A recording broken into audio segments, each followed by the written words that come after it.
ஓம் அகத்தீசாய நம. ஓம் அகத்தீசாய நம. ஓம் அகத்தீசாய நம. ஓம் அகத்தீசாய நம. ஓம் அகத்தீசாய நம. ஓம் அகத்தீசாய நம. ஓம் அகத்தீசாய நம. ஓம் அகத்தீசாய நம. ஓம் அகத்தீசாய நம. ஓம் அகத்தீசாய நம. ஓம் அகத்தீசாய நம. ஓம் அகத்தீசாய நம.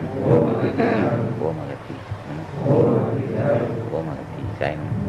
அகத்தீசாய நம. ஓம் அகத்தீசாய நம. ஓம் அகத்தீசாய நம. ஓம் அகத்தீசாய நம. இன்றைய பௌர்ணமி பூஜை 454 பெண்கள் திருவிளக்கு பூஜை செய்து ஆட்சி பெற்றிருக்கிறாங்க. தொண்டர்கள்லாம் அதுக்கு கட்டுக்கோப்பாக அந்த தொண்டு செஞ்சுருக்கீங்க. அந்த கைலாசம் சென்னையிலேருந்து வந்து தொண்டு செய்திருக்கிறார். உள்ளூர் நண்பர்களும் வெளியூர் நண்பர்களும் திருச்சி பெல் இப்படி ஆண்களும் பெண்களுமாக கட்டுக்கோப்பாக இருந்து தொண்டு செய்து கிட்டத்தட்ட இன்னைக்கு 12 மூட்டை செலவாக இருக்குது. 6000 பேர் சாப்பிட்ருக்காங்க. தட்டு சாப்பாடு, இலை சாப்பாடு மட்டும் 1200, தட்டு சாப்பாடு 460 இருக்கு. ஆக இந்த அளவுக்கு தொண்டு செய்யறதுக்கு காரணம் புனிதமான ஸ்தாபனம். எந்த அளவுக்கு நம்ம தொண்டு செய்யணுமோ அந்த அளவுக்கு ஆட்சி பெறலாம் என்பதை எல்லா தரப்பு மக்களும், அறிவுஜீவிகளாக இருந்தாலும் சரி, மேந்தட்டு மக்கள், வசதி வாய்ப்புள்ள மக்கள், அறிவுஜீவிகள்னு சொன்னால் கல்வி உள்ள மக்கள், அவர்களும் சாதாரண மக்கள், அவர்களும் மூன்று தரப்பார்களும் வசதி வாய்ப்புள்ள மக்கள் பொருளும் அறிவுஜீவிகளுடைய ஆலோசனையும் அவருடைய ஒத்துழைப்பும் அதே சமயத்தில் சாதாரண மக்களுடைய உடல் உழைப்பும் ஆக 3 தரப்பும் இன்று சேர்ந்து பாடுபட்டு இந்த நிகழ்ச்சி செம்மையாக நடந்திருக்குது. ஆக நிகழ்ச்சிக்கு நடத்துவது நோக்கம் தலைவனை அறிமுகப்படுத்துகிறோம். விழா நடத்துகிறோம். மற்ற விழாக்கள் நடக்கும். எங்களை எல்லா பள்ளியிலும் நடக்கலாம். ஆண்டு விழா கல்வி பள்ளிக்கூடத்தில் ஆண்டு விழா நடத்துவாங்க. இப்போ சின்ன பள்ளிக்கூடம் ஆண்டு விழா நடத்துகிறாங்க. ஒவ்வொரு விழாக்களும் அந்த நடந்த நிகழ்ச்சிகள், அந்த ஒரு ஆண்டு நடந்த நிகழ்ச்சிகளை மக்களுக்கு அறிமுகப்படுத்துவதா விழாவின் நோக்கமே. மக்களுக்கு அறிப்பா அந்த இது விடுதலை 50 ஆண்டுகள் நிறைவு விடுதலை அடைந்து 50 ஆண்டுகள் நிறைவு என்றது பொன் விழாவாக கொண்டாடணும். அப்போ அந்த காலத்தில் நாட்டு மக்களுக்கு அர்ப்பணம் செய்த தியாகத்தை பற்றி பேசியும் மேலும் தியாகம் செய்ய மக்களை தூண்டுவதற்காகவே செய்திருக்கும். அதெல்லாம் மிகப்பெரிய தொண்டு. நம்ம நாட்டில் வந்து காந்தி மகான், காந்தின்னு சொல்லாமல் காந்தி மகான் 9 கோடி ஞானிகளும் செய்ய முடியாத ஒரு அரும்பெரும் சாதனை சாதிச்சிருக்காரு. அவரவர்கள் ஞானிகள் இருந்தாங்க, தொண்டு செஞ்சாங்க. அவங்க சார்ந்தவங்களுக்கு பூஜா விதிகள் ஜென்மத்தை கடை தேற்ற வழிவகுத்தினாங்க. ஆனால் காந்தி மாதிரி எல்லா தரப்பு மக்களுடைய அடிமை விலங்கை உடைத்து இன்றைய நாமெல்லாம் பேசக்கூடிய தலை இருக்கக்கூடிய வாய்ப்பை தந்தவர் ஆசிரியர் காந்தி மகான். அவர் மனிதனிலேயே கடவுள் தான். மனிதனிலேயே மிகப்பெரிய ஒரு தியாக. அவரெல்லாம் நம்ம அவருடைய தொண்டுக்கு தலை வணங்குறோம். இப்படிப்பட்ட மகானுக்கு தோன்றிய நாட்டில் எத்தனையோ பேர் அந்த காலத்தில் அறிமுகத்திலே வெளியில் வராமலே எத்தனையோ தியாகிகள் அறிமுகம் இல்லாமலே தியாகம் செஞ்சுருக்கிறாங்க. அந்த தியாகத்துக்கும் அந்த தொண்டுக்கும் தலை வணங்குறோம். அது ஒரு விழாக்கள். இந்த ஆண்டு பூராவும் 50ஆம் ஆண்டு பொண்ணு விழா ஆண்டாளாக ஊரெங்கும் இந்தியா பூராவும் கொண்டாடுவார்கள். நாமும் மாதந்தோறும் பௌர்ணமி பூஜை நடத்துகிறோம். அந்த பூஜையில் சொல்கிறோம், நீங்கள் தினம் அகத்தீசனை பூஜை செய்யணும், அகத்தீசனை பூஜை செய்து ஆசி பெற்றுக்கொள்ளணும். ஏன் பூஜை செய்யணும்னு கேட்டோம். மன அமைதி வேணும், வறுமை தீரணும். குடும்பத்தில் இப்போ இந்த காலகட்டத்தில் 4000 5000 சம்பளம் வாங்குகிற மக்களுக்கு பற்றாக்குறை. அந்த அளவுக்கு விலைவாசி ஏற்றம், பிரச்சனைகள், இப்படி ஒரு தடுமாட்டம் இருக்குது. 5000 சம்பளம் வாங்குகிற மக்களுக்கு பிரச்சனையாக இருந்தால் இப்போ ஜவுளி கடையெல்லாம் 600 700 தான் தருவோம். அது 400. அது சில இடத்துல வந்து அச்சகத்தை அந்த காலத்தில் 60 ஆண்டு சர்வீஸுக்கு 650 ரூபா தருவோம். அப்போ அவன் 10 வயசு சேர்ந்து 70 வயசுக்கு சம்பளம் அவனு கேட்டால் 650. அந்த அளவுக்கு சம்பளத்தை அள்ளி கொடுப்பான். ஜவுளி கடையும் அப்படி தான், பழசு கடையும் அப்படி தான். என்ன விஷயத்தை 600 700 சம்பளம். இவன் எப்படியெல்லாம் வாழுறது, எப்படி அந்த குடும்பத்தை நடத்துறது? இதுக்கு 100 150 ரூபா வாடகை போடும். மிச்சம் 400 450 ரூபா வச்சுட்டு அப்படியே புழுவாக துடிக்கிறா. வருவாய் இல்லாமல் தடுமாட்டம், வெளியே தெரியாது தடுமாறுகின்ற மக்களுக்கு நாம் எதமாக சொல்கிறோம், அகத்தீசனை பூஜை செய்யுங்கள் போகணும். அப்போ அகத்திய மற்ற கண்ட இடத்துலலாம் போய் அல்லல் பட்டு வழிபாடு செஞ்சு பயனில்லை. ஏன்னா இவங்க பூஜை அவங்க ஏற்றுக்கொள்ள மாட்டாங்க. நான் காலையிலே சொன்னோம், 10-12 வயசு அம்மை கண்டு இறந்து போனவர்களை பதிவு செய்வார்கள், வணங்குவார்கள். அவர் என்ன செய்வாங்க பாவம். இதெல்லாம் சிறித வழிபாட்டில் ஈடுபட்டதுனால மக்கள் பிரச்சனை தீரலை. ஆனால் ஆசானை வணங்குகிறோம். என்றும் அழியாத வெற்றி பெற, அழியாத மரணமில்லா பெருவாள் பெற்ற ஞானிகளை வணங்குங்கள். இப்போ நம்ம பேசிகிட்டு இருப்போம், மூணில் சொல்லு பேசாதே பேசுன்னு சொல்லுவாங்க, கூடவே இருப்பாங்க. அகத்தீசான்னு சொல்லுவதற்கு முன்னே ஞானிகள் வந்துடுவாங்க. அது மாதிரி ஒவ்வொரு ஞானியும் அவ்வளோ வல்லம் உள்ளவர்கள். இப்போ 600-700 சம்பளம் வாங்குகிற மக்கள் இந்த இந்த இந்த 600-700லேயே கடன் சுமை இருக்கும். திருமணத்துக்கு கடன் வாங்கியிருப்பார்கள், இல்லை விருந்து, துணிமணி, மானதிகாக்க துணி, மருத்துவம், பிள்ளைகள் கல்வி, இப்படி ஒரு எல்லாம் ரொம்ப கம்மியான வருமானம். இதெல்லாம் ரொம்ப சிந்திக்கவே நேரம். இப்போ ஒரு ஹோட்டல் நுழைஞ்சி சாப்பிட்டா 20 ரூபா சொல்கிறான். எல்லாம் விலைவாசி ஏற்றம் வேறு. இந்த அளவுக்கு சம்பளம் குறைக்கப்பட்டு குறைந்த சம்பளத்தில் விலை தெரியாத மக்கள் அல்லல்படுகிறாங்க. கடன் சுமையில் சில பேர் தன்னை மாய்த்து கொடுக்குறான். என்ன காரணம்? கடன் சுமை இருக்குது. அந்த கடன் சுமை தாங்க முடியாமல் குடும்ப தலைவன் இறந்தே போகும். பட்னி கிடந்தே சில பேர் சாகுறார். அந்த அளவுக்கு நாட்டு மக்கள்கிட்ட வறுமை தாண்டமாது. இன்னமும் 40% மக்கள் வறுமை கோட்டில் இருக்காங்க. அதில் மிக வறுமை கோட்டில் இருக்க மக்கள் இருக்கிறாங்க. அவங்கெல்லாம் வீடு இல்லாமல், வார்டு இல்லாமல், இது மாதிரி வீடு வாசல் இல்லாமல் சென்னையில் போய் மரத்துக்கட்டில் பொங்கி சாப்பிட்டுக்கிட்டு கடுமாக ரொம்ப அல்லல் படுறாங்க. அது மாதிரி மக்கள்லாம் இன்றைக்கி இருந்துக்கிட்டு இருக்கிறாங்க. அவங்களாம் ஒரு நேரம் சோறே கிடைக்காது. இப்போ மானதிகாக்க துணி கொடுக்குறோம்னு சொன்னால் அப்படியே நம்ம ரொம்ப மக்கள் ஏற்றுக்கொள்வாங்க. ஆனால் நம்மகிட்ட வசதி இல்லை. ஆனால் வசதி இருந்தால் இதே இப்போ இது மாதிரி ஒவ்வொரு வீட்டுக்காக சென்று அன்பர்கள் கணக்கெடுப்பார்கள். எத்தனை பேர் எத்தனை சேலை வேணும், போர்வை என்ன, எத்தனை வயதானவர்கள் போர்வை, குழந்தைகளுக்கு பிள்ளைகளுக்கு துணிமணியெல்லாம் கணக்கு எடுத்துருவோம். அதுக்கப்புறம் நேரம் வந்து அதை செய்வோம். அதுக்கும் வாய்ப்பு இருக்குது. ஆசான ஆசையில் செய்ய தான் போகிறோம். அங்கேயும் அந்தந்த கிராமம் போகிறோம், விசாரித்து துணிமணிக்கெல்லாம் உடனே அந்த வீட்டுக்கு போய் வாசலில் தானே நிற்கும். கூட்டத்தை கூட்டக்கூடாது. ஏன்னா சென்று பழனியில் ஒரு 10-12,000 பெண்களை கூட்டதுனால எல்லாம் இடிபாடுகளில் இறந்து போயிட்டாங்க. அப்போ சேலை கொடுத்தவர்கள் இன்றைக்கி ஜெயிலில் இருக்கிறான். அது மாதிரி சூழ்நிலை வரக்கூடாது. நாம் இப்போ அதெல்லாம் அப்படிலாம் செய்ய நினைக்கிறோம்.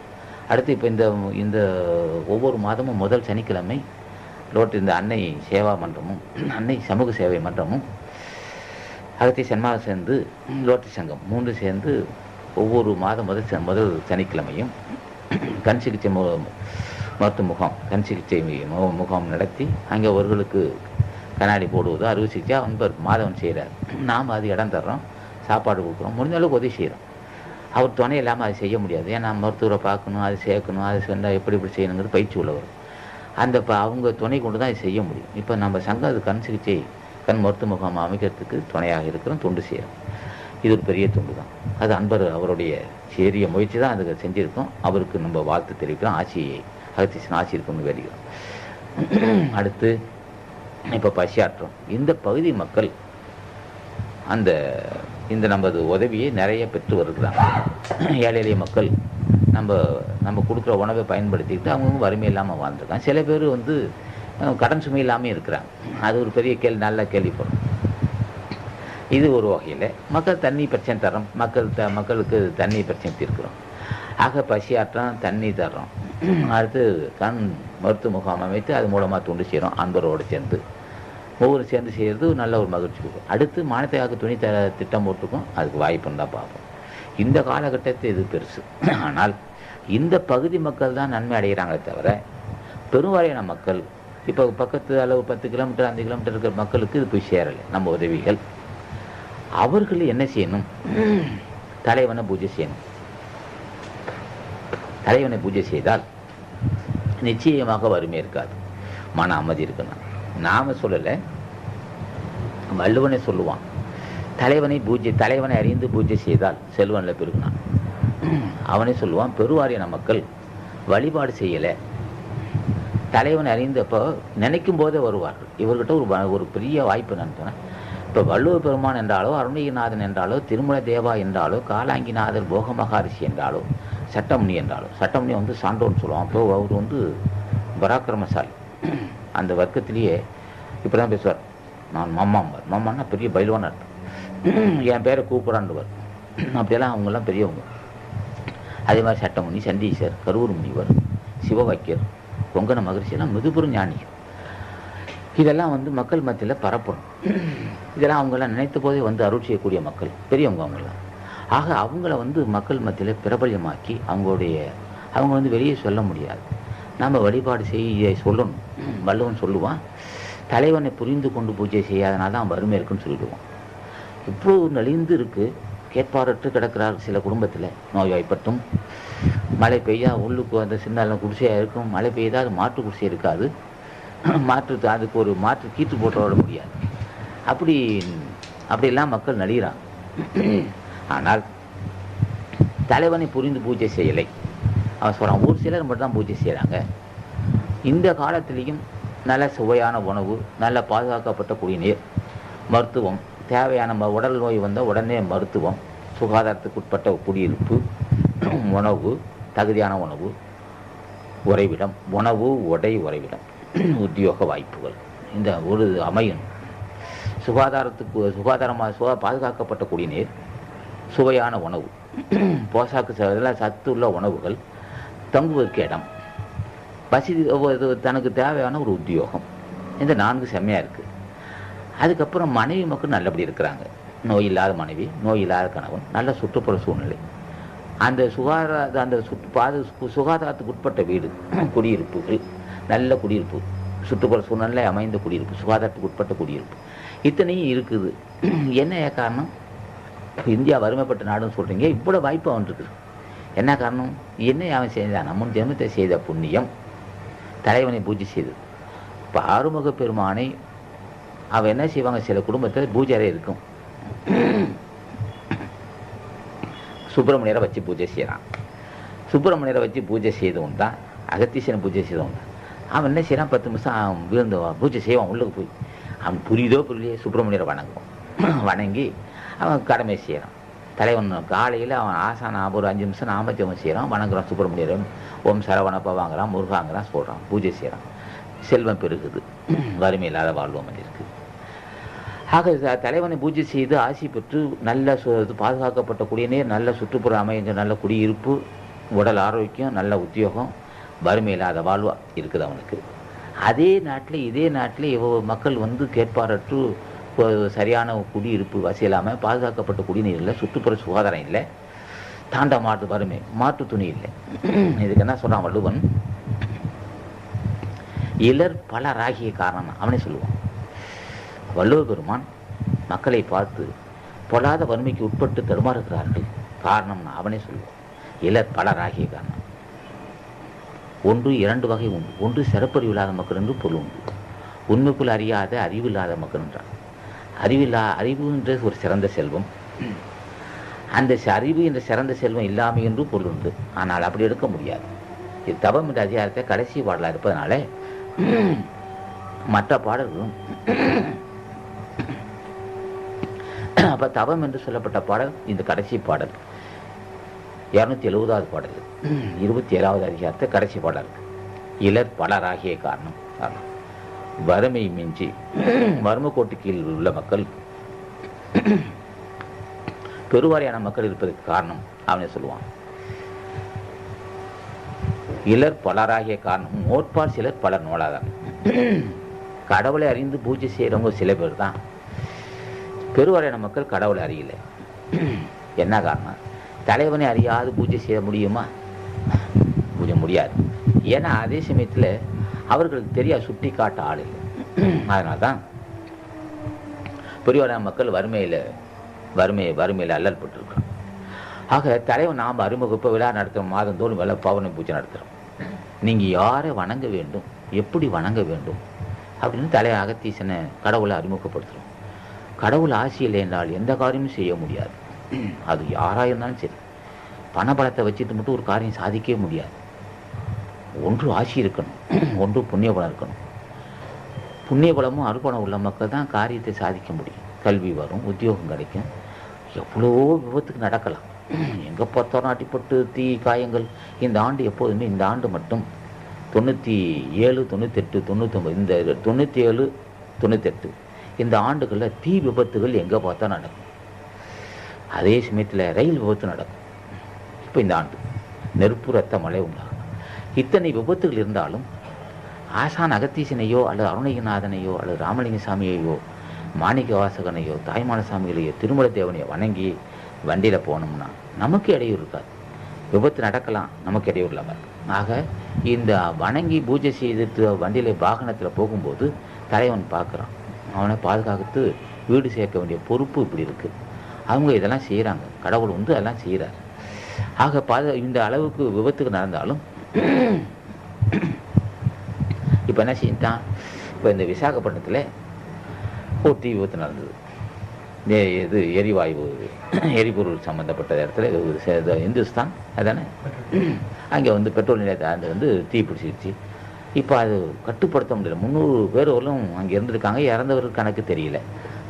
அதே வருஷம் உத்தரப்பிரதேசமும் விபத்து நடந்திருக்கு, ரயில் விபத்து. கிட்டத்தட்ட 100, 200, 100 இதெல்லாம் பேசக்கூடாது, அங்கே நடந்திருக்கு. ஆக எங்கே பார்த்தாலும் விபத்து நடக்கு. ஆனால் நம்மளுக்கு மட்டும் விபத்து இருக்காது. நம்ம கைலாசம் ஊருக்கு போகிறதுக்கு ஆசைப்படுறாங்க. இப்போ நம்மளுக்கு விபத்து இருக்காது. ஆகவே நாம் வந்து சுருக்கிக்கணும்னு சொல்கிறதுனால நாம் என்ன செய்கிறோம், ஆசான் வள்ளுவ பெருமான் வறுமை மிஞ்சி வறுமை கோட்டுக்கு மிகுதியாக இருக்கும் மக்கள், பெருவாரியான மக்கள் ஆசானை வணங்காத காரணம் என்றும், ஒரு சிலர் மட்டும் பூஜை செய்கிறார்கள் என்றும், அவர் மட்டும் நல்லபடி இருக்கிறார் என்றும் வள்ளுவன் சொல்லியிருக்கிறான். அதே சமயத்தில் தினம் பூஜை செய்தால் வேண்டியாங் கைதலால், வேண்டியாங் கைதல் என்பது பெறுதல், வேண்டியாங் எய்தல், விரும்பியது விரும்பியவார் பெறலாம் என்றான். எதலால் பெற முடியுமாகையால் செய்தவன் ஈண்டும் முயலப்புனா. தவம் எதுன்னா தபசிகள் திருவடியை பற்றுதல், ஞானியை வணங்கி பொல்லாத வறுமையிலிருந்து விடுபடுதல், மன அமைதியோடு இருத்தல், விபத்து இல்லாதிருத்தல். இதெல்லாம் வள்ளுவன் அதிலே சொல்லியிருப்பான். 27வது அதிகாரத்தை இது ஒரு பாடல் இருக்கும். வேண்டியாங்க செய்தனால் செய்தவன் ஈண்டும் முயலப்புனா. செய்யக்கூடிய தவம் எதுனா ஞானிகளை புரிந்து பூஜை செய்து நாமஜபம் செய்தால் அவர்கள் விரும்பியதெல்லாம் அடையலாம்னு சொல்லி வள்ளுவன் வாக்கு. இதெல்லாம் நம்ம அன்பர்கள் மத்தியில் இப்போ மாதந்தோறும் நடத்தக்கூடிய பவன பூஜையில் ஞானிகளை அறிமுகப்படுத்துகிறோம். மூடத்தனத்தை உருவாக்கலை. நீங்கள் போய் தேன விஷயம் செய்ய பாட விஷயம் சொல்லலை. அன்னதானம் செய்கிற மாதம் ஒரு கனதானம் செய்யுங்க, காலையில் ஒரு 5 நிமிஷம் நாமஜபம் செய்யுங்கிறோம். மக்கள் மத்தியில் இதெல்லாம் ஒரு மக்கள் பிரச்சாரம் செய்கிறோம். பிரச்சாரம் செய்து நாட்டு மக்கள் நலம்பெற செய்யும். ஆக இது போன்ற தத்துவங்கள் சொன்னால் நம்ம கஷ்டப்பட்டு தான் ஆகணும், வேறு வழி இல்லை. அப்போ வள்ளுவ பெருமான் இப்படி சொல்வார், மாணிக்க வாசகர் வேண்டத்தக்கது அறிவோய் நீ வேண்ட முழுதும் தருவோயினார். வேண்டத்தக்கது அறிவோய், வேண்ட முழுதும் தருவோய், எல்லாமே தருவான். இவரும் இது வேண்டியாங் கைதலால் விரும்பியது விரும்பியவாறு பெற முடியுமாகையால் செய்தவன் சொன்னார். அவர் மாணிக்க வாசகர் அப்படி சொல்கிறார். மக்கள் மத்தியில் இதெல்லாம் பரவணும். அப்போ தான் எங்கே பார்த்தாலும் அறியாமை தாண்டம் ஆடிட்டு இருக்கு. இப்போ ஞானிகள் இது இல்லறத்தானும் பொருந்தும். 27வது அதிகாரம் இல்லறத்தாருக்கு பொருந்தும், துறவிகளுக்கும் பொருந்தும். ஆனால் துறவிகள் விரும்பியதெல்லாம் கை கூடலாம், அது விரும்பியதெல்லாம் கை கூடும். இவனாச்சும் ஒரு எல்லைக்கு உட்பட்டவன் இல்லறத்தான் கேட்குறான். வறுமை இல்லாத வாழ்வு, பிள்ளைகள் நோய் இல்லாமல் இருக்கணும், உத்தியோகம் இருக்கணும், பிள்ளைகள் நல்ல கணவன் அமையணும், பையனுக்கு நல்ல பொண்ணு அமையணும், ஒரு சொந்த வீடு அமையெல்லாம் கேட்பான். எல்லாம் கொடுத்துட்டே இருப்பாங்க. அவர்கள் இருக்கிறார்கள். அடல் வேண்டும், 5 புலத்தை விடல் வேண்டும், வேண்டி எல்லாம் ஒருங்குன்னா. பொறிபுலனே அடக்குதல், அழித்தல், அடக்குதுன்னு அர்த்தம். அடல்னா கெடுத்தல் என்றும் அழித்தல் என்றும் பொருள் உண்டு. அடல் வேண்டும் 5 மெய்வாய் கண் மூக்கு செவி என்று சொல்லப்பட்ட பொறிபுலனை அடக்குதல் அல்லது ஒடுக்குதல், அதோடைய வேகத்தை குறைத்தல் அல்லது அழித்தல். அடல்னா அழித்தல் என்று பொருள் உண்டு. இந்த இடத்துல அழித்தலுக்கு ஒரு அடல். அப்போ கண்ணுக்கு அதை குத்திக்கிறதா அல்ல. அதில் வேகத்தை குறைத்தல், அது முனைப்பை உடைத்தல், அதோடைய இயல்பை புரிந்து கொண்டு அதோடைய வேகத்தை குறைத்தல் தான் இங்கே. அந்த இடத்தான் பொருள் அப்படி தான் எடுத்துக்கணும். அடல் வேண்டும் 5 புலத்தை, 5 அடக்குதல், ஒடுக்குதல், நசித்தல், பலகீனப்படுத்தல், அது செயல்பாடெல்லாம் முடமாக்குதல் என்று பொருள் உண்டு. அடல் வேண்டும் 5 புலத்தை, 5 அடல் வேண்டும். அடல் வேண்டும் 5 விடல் வேண்டும், வேண்டி எல்லாம் ஒருங்க. அப்போ அது போக்குலேயே சென்று செய்வதான். அடல் வேண்டும் 5 விடல் வேண்டும், வேண்டி எல்லாம் ஒருங்க. அவனு அதான் சொல்லுவான். அந்த இடத்துல துறவு என்ற அதிகாரத்தை இந்த பாடல் இருக்கும். எல்லாமே பெறலாம். காரணம் பெரியவங்க ஆசி பெற்றதுனால எல்லாமே பெறலாம். இவங்க வந்து என்ன செய்வார்கள், பொறிபுலனை அடக்கி, எதுக்கு அடக்கிறாங்கன்னா, பொறிபுலனை வந்து வாசி வசப்பட்ட மக்கள் அந்த லட்சியம் அடையும் வரையில் பொறிபுலனை அடக்குதல் வேண்டும். இல்லைன்னு சொன்னால் என்ன ஆகும், கடைசியில் அந்த லட்சியம் அடைய முடியாமல் தடப்பட்டு போகும். ஆக அந்த வேண்டிய எல்லாம் ஒருங்கு அவங்களுடைய நோக்கம் எல்லாம் நாட்டு மக்கள் நலம் பெறுவதற்காகவே இருக்கும். செயல்பாடு பூராவும் உலகத்து ரட்சணம். எல்லா தரப்பு மக்களும் ஆன்மீகவாதிகளுக்கும் ஆசி தருவார்கள். ஆன்மீகவாதிகள் விரும்பினா அறிவுரை சொல்லி இப்படி பூஜைன்னு சொல்லுவான். இல்லறத்தானந்த அவனுக்கு வேண்டியதெல்லாம் உதவி செய்து பொருள் உதவியோ இதை செய்து அவனையும் காப்பாற்றுவான். ஆக உலக மக்கள் நலம் பெறும் பொருட்டே அவர்கள் இருக்கிறார். அவள் தான் அதுக்கு தான் அவங்க இருக்காங்க. ஆக நண்பர்கள் தினமும் இது மாதிரி விழாக்கள், பொங்கார் கூட நடக்கக்கூடிய விழாக்களிலே பங்கு கொண்டு தொண்டு செய்து வாசிப்பட்டு பெண்கள் ஆண்களுமாக தொண்டு செய்கிறாங்க. மற்ற இடத்துலலாம் பெண்கள் போகிறது போகலாம், அந்த அளவுக்கு பெற முடியாது. இப்போ சின்ன சிறுத்தெல்லாம் வந்து தொண்டு செய்தெல்லாம் குடிலாசானை தாயாக தந்தையாக குருவாக நினைத்து தொண்டு செய்கிறாங்க. அங்கே என்ன காரணம், தலைமை தாங்கக்கூடியவன் தகுதி உள்ளவன், ஆசான் ஆசி பெற்றதுனால. அங்கே கள்ளம் இல்லை, மற்ற இடத்துல கள்ளம் இருக்கும். அதான் சொன்னார், கண்காணி இல்லைன்னு கள்ளம் பல செய்வார்னார். இப்போ அன்பர் கைலாசம் சொன்னார் பாடல், காலையில் பேசணும்.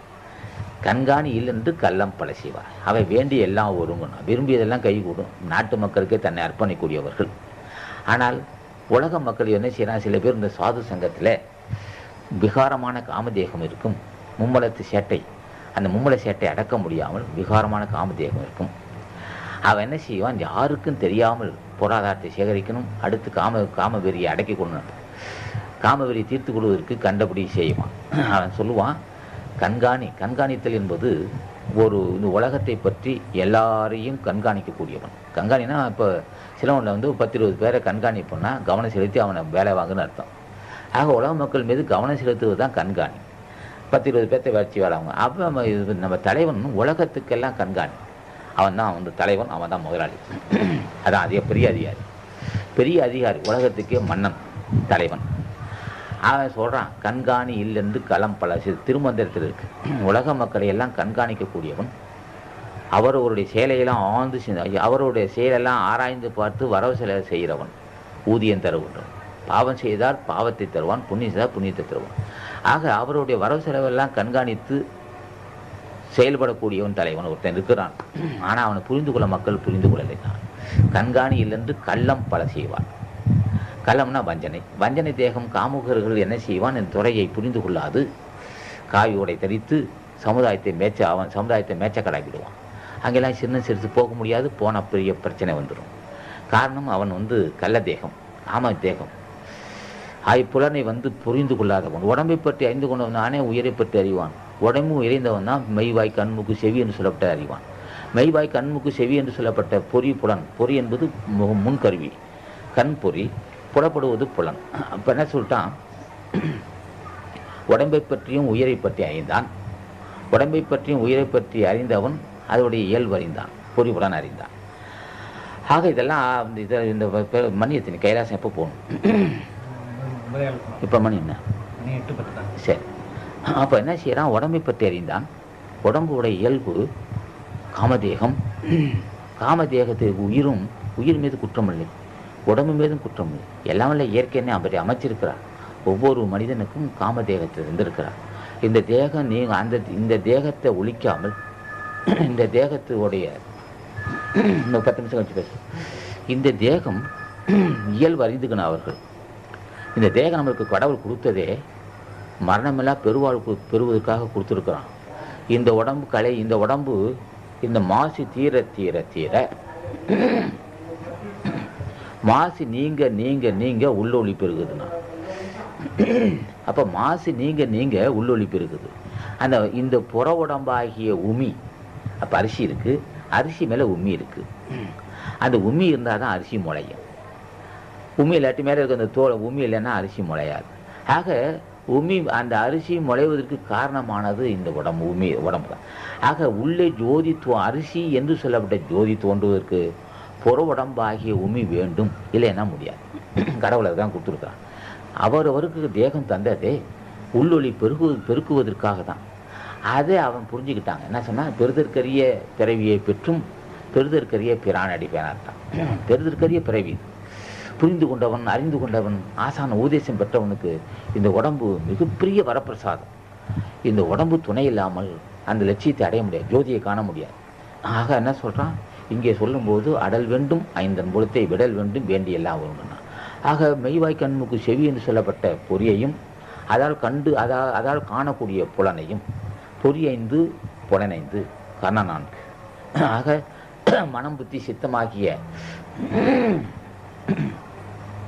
மனம் புத்தி சித்த அகங்காரம், இந்த 4 கருவிகள், அதில் ஒரு 10 இதில் ஒரு 4 14 கருவிகள். இது உடம்பை பற்றியும் உயிரை பற்றியும் இருக்கக்கூடியது.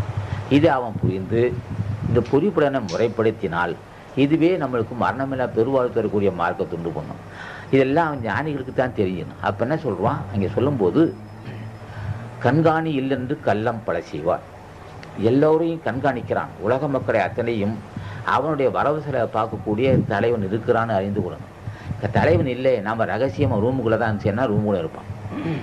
ரூம் அது ஒவ்வொரு அறைக்குள்ளே இருந்துக்கிட்டு அராஜ்யம் செஞ்சான்னா தலைவனுக்கு கூடவே இருந்துக்கிட்டு இருப்பான், பார்த்துக்கிட்டே இருப்பான். ஓஹோ, வஞ்ச மனத்தான் பட்டிட்டு ஒழுக்கம் பூதங்களைந்தும் அகத்தை நகனான். வஞ்ச மனம் இங்கே கள்ளம் பல சிவனா. வஞ்ச மனத்தான் பட்டிட்டு ஒழுக்கம் என்பது மாறுபட்ட ஒழுக்கம் தான். வஞ்ச மனத்தான் பட்டிட்டு ஒழுக்கம் பூதங்களைந்து அகத்தை நகனான்.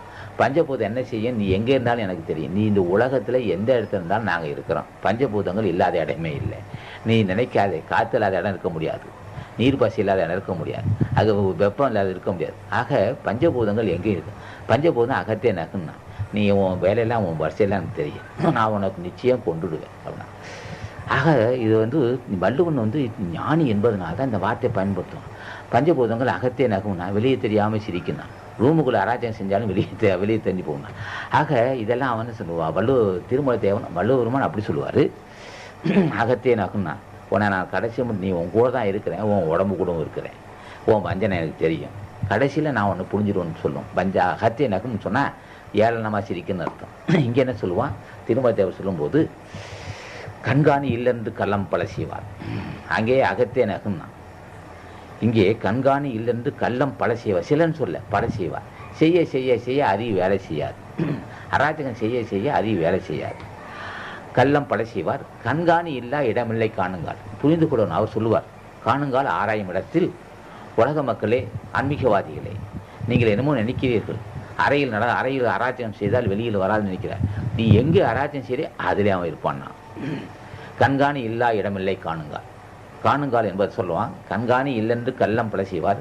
கண்காணி இல்லா இடமில்லை காணுங்கால். காணுங்கால் என்பது ஆராயும் பார்க்கும் இடத்திலே அவன் எல்லா பஞ்சபூதங்கள் எல்லாம் வல்ல தலைவன் எங்கும் யாபித்திருப்பான்.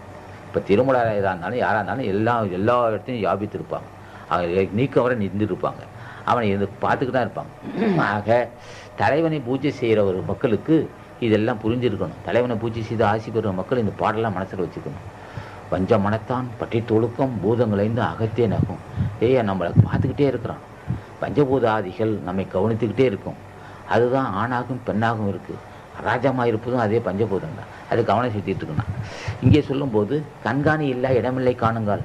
காணுங்கால் என்பது காணுகின்ற இடத்தில், ஆராய்ந்து பார்க்கும் இடத்தில் அவன் இல்லாத இடமே இல்லைன்றார்.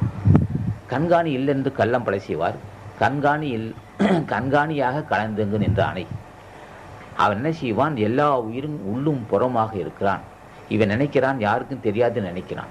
அவன் இல்லாத இடமே இல்லை, அவன் எங்கும் கலந்திருக்கிறான். தலைவன் எல்லா இடத்தையும் இருக்கிறான், இல்லை என்று நினைத்துக்க வஞ்சனை செய்யாதே. ஆக எல்லா இடத்தையும் இருப்பதனால புரிந்து கொள்ளும் சொன்னார். யாருக்கு சொன்னார்னா ஆன்மீகவாதிகளுக்கு. அவர் விளக்கம் சொல்லுவார். கண்காணி இல்லா இடமில்லை காணுங்கால். கண்காணியாக கலந்தெங்கு நின்றானே. உன்னுள்ள இருக்கிறான், என்னுள்ள இருக்கான், எங்கும் இருக்கிறான், அவன் இல்லாத இடமே இல்லை. அவர் சொல்லிட்டு கண்காணி கண்டார் கடவுளிந்தார்னார். தலைவனை பற்றி புரிந்து நாம் செய்யக்கூடிய தவறுகளும் செய்யக்கூடிய பூஜையும் தலைவனுக்கு தெரியும். நிச்சயமாக அவனோட பார்வையிலும் தப்பவே முடியாது என்று இந்த ஆன்மீகவாதிகள் சிந்திக்கணும்னு சொன்னான். எப்படி சிந்திக்கிறதுனா, இப்போ அதே திருமலை தேவனை பார்த்து இன்னும் எனக்கு வஞ்சனை நீங்கவில்லைண்ணா. வஞ்சனைன்னா என்னன்னு கேட்டேன். ஏய்யா, உலக நடையில் நான் நல்லபடியாக இருந்துகிட்டு இருக்கிறேன், யாரோடைய சொத்துக்கும் ஆசைப்படலை, யாரோடைய இது எதுக்குன்னு என்னை விடாது வஞ்சிக்குதுண்ணா. மன போராட்டம் இருக்குது. காமதேகத்தால் எல்லாம் வல்ல இயற்கை என்னை இப்படி ஒரு வகையான மாய்கையை தந்திருக்கிறா. ஒரு மசக்கை, ஒரு நச்சுத்தன்மை தந்துட்டா. அந்த நச்சுத்தன்மை எனக்கு பிறவிப்பிணிக்கு மருந்தாக இருக்கும். ஆக நச்சுத்தன்மை என்பது அசுத்த சுக்கிலம், என்னை வாட்டி வதைக்குது, என்னை விடவே மாட்டேங்குதுண்ணா. அதே திருமலை தேவனை அழைத்து விகாரத்துக்கு உட்பட்டு எல்லாம் வல்ல இயற்கை என்னை வஞ்சிக்கிறாள், என்னால் தடுமாறு வெளியில் பேசுகிறேன், நான் நீர் அணிகின்றேன், காவியோடு அணுகின்றேன், ஆனாலும் கல்ல முடியவில்லை, நீ தான் என்னை காப்பாற்ற சொன்ன ஆசான் சொல்லுவார். நான் உனக்கு தான் பாடியிருக்கோம். உலக மக்களே, உலக ஆன்மீகவாதிகளே, என் திருவடியை பற்றி பூஜை செய்வதனாலே உனக்கு இது சொல்கிறேன்.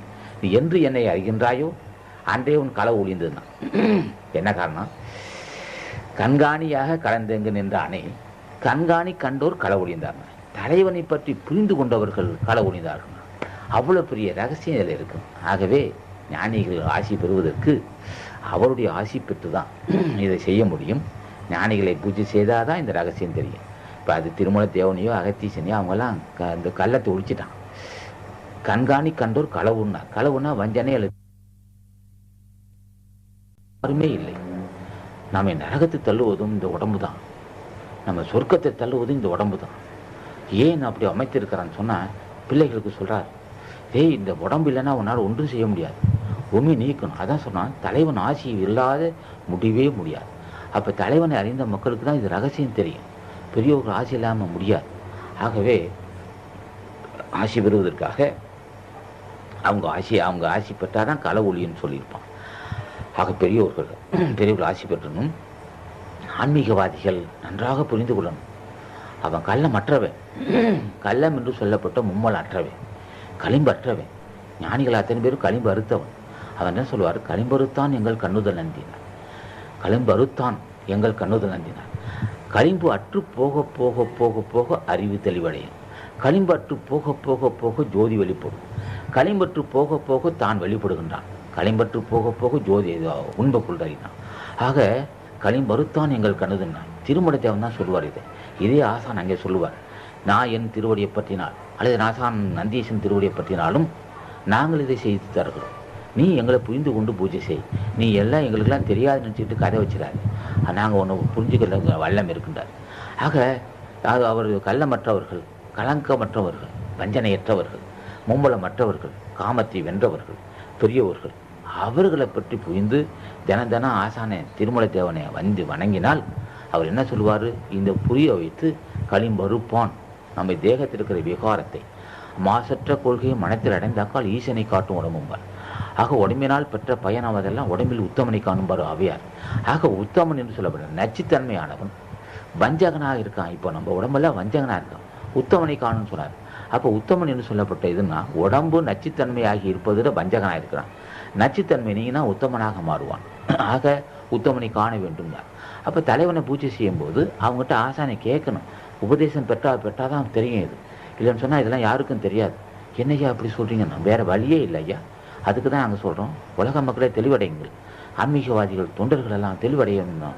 பெரியவங்களை வணங்கி புரிந்து கொள். களிம்பறுத்தான் நீங்கள் கண்ணுதல் நந்தி, களிம்பறுத்தான் அருள்கண் விழிப்பித்துனான். நமக்கு அருள்கண் என்பது சிறப்பறிவை தந்து, அருள்கண் என்பது சிறப்பறிவு, அந்த சிறப்பறிவை தந்து உணர செய்கிறான். அருள்கண் விழிப்பித்து அது மட்டும் இல்லை, களிம்பு அறுக்கின்ற களிம்பு நம்ம உடம்புல இருக்கிற களிம்பை நீக்கிறோம், அறுப்பான், நம்மளுக்கு தெரியாது, நம்ம தெரியாமையே அறுத்துடுவோம். களிம்பறுத்தான் நீங்கள் கண்ணுதல் நந்தினார். கண் எமை போன்றவன், தலைவன் கண் எமை போன்றவன். ஏன்னா அப்படி சொன்னால் நம்ம இந்த கண் எமை மட்டும் இல்லைன்னாக்கா எல்லாமே எல்லா கண்களும் பார்வை வந்துடும். ஆகவே கண் எமை என்பது கண் தோன்றும் போதே எமையும் சேர்த்து வைத்திருக்கிறான். ஆக மனித வர்க்கம் தோன்றும் போதே அதுக்கு ஒரு பாதுகாப்பான தலைவனை வச்சிருக்கிறான். ஆகவே எல்லாம் வல்ல இயற்கை கண்கள் எமையாகவும் இருக்குது. அதே மாதிரி உலக மக்கள் புரிந்து கொண்டு தலைவனை பற்றி அறிந்து கொள்ளும் போது அது அறிவதற்குரிய உபதேசம் செய்யக்கூடிய ஞானிகளும் உலகத்தை இருந்துக்கிட்டு தான் இருப்பாங்க. ஆக என்ன சொல்றாரு இங்கே களிம்பறுத்தான் நீங்கள் கண்ணுதந்தி, களிம்பறுத்தான் அருள்கண் வெளிப்பித்து தெளிவான அறிவு தந்தான். அருள்கண் என்பது தெளிந்த அறிவு, உண்மை போல் அறியக்கூடிய சிறப்பறிவு தான். களிம்பணுகாத கதிரொலி காட்டினான். எந்த களிம்பு உனக்கு நச்சுத்தன்மையையும் மனசை போராட்டத்தையும் செய்ததோ அதே உடம்பு உனக்கு தெளிவானது. களிம்பணுகாத ஜோதியம். இந்த உடம்புக்குள்ளே காமத்துக்கு உரிய நச்சுத்தன்மை இருக்கு, இந்த உடம்புக்குள்ளே ஜோதியும் இருக்கு. களிம்பணுகாத கதிரொலி காட்டி மீண்டும் இந்த உடம்பு களிம்பு இருந்தாதானேயா பிறக்கிறான், களிம்பு இருந்தாதானே தடுமாட்டம் இருக்கு, களிம்பு இருந்தானே காமலில் ஆடுறான், களிம்பு இருந்தானே திமிர் இருக்கு, களிம்பு தானே ஒருத்தன் மதிக்க மாட்டேங்கிறான். ஆக களிம்பற்ற ஒரு தன்மையை உருவாக்கி களிம்பணுகாத கதிரொலி காட்டி உள்ளே ஜோதியை வெளிப்படுத்தி காட்டி அவன் என்ன செய்வான்? களிம்பணுகாத கதிரொலி காட்டி பளிங்கீர் பவனம் பதித்தான் பதின. அவன் என்ன செய்தான்? இந்த இடத்த ஒரு எதுகைக்கா இருந்தாலும் ஜோதியில் ஜோதியாக இருக்க செஞ்சுட்டான்ட்டார். ஆக இப்படியெல்லாம் ஞானிகள் நமக்கு அருள் செஞ்சிருக்கிறான். இங்கே என்ன சொல்லுவார்?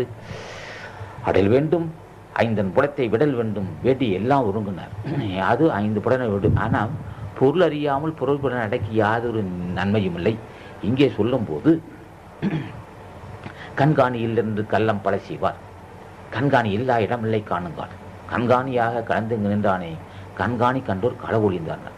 களவு என்று சொல்லப்பட்ட வஞ்சனையை ஒளிந்தவர்கள் வஞ்சனையற்றவன், விகாரமற்றவன், மேலானவன், உயர்ந்தவன், மும்மலமற்றவன், பசியற்றவன், காமமற்றவன், சிறுமி குணம் அற்றவன், நரதரி அற்றவன், மரணவிழா பெருவாள் பெற்றவன், எதை கேட்டால் தரக்கூடிய ஆசான அவனை காணாமல் ஒருவனுக்கு களவு ஒழியாது.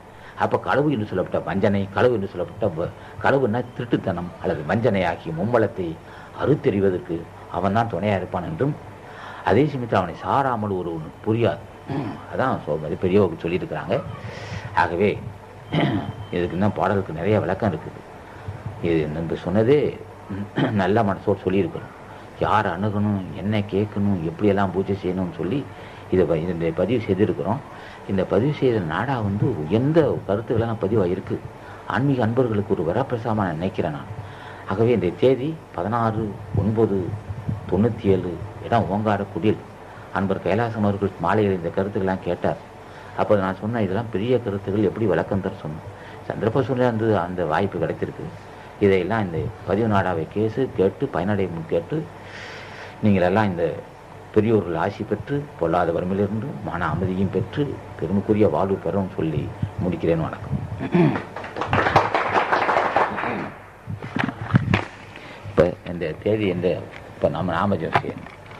ஓம் அகத்தி சாயனம், ஓம் அகத்தி சாயனம், ஓம் அகத்தி சாயனம், ஓம் அகத்தி சாயனம், ஓம் அகத்தி சாயனம், ஓம் அகத்தி சாயனம், ஓம் அகத்தி சாயனம், ஓம் அகத்தி சாயனம், ஓம் அகத்தி சாயனம், ஓம் அகத்தி சாயனம், ஓம் அகத்தி சாயனம், ஓம் அகத்தி சாயனம், ஓம் அகத்தி சாயனம், ஓம் அகத்தி சாயனம், ஓம் அகத்தி சாயனம், ஓம் அகத்தி சாயனம்.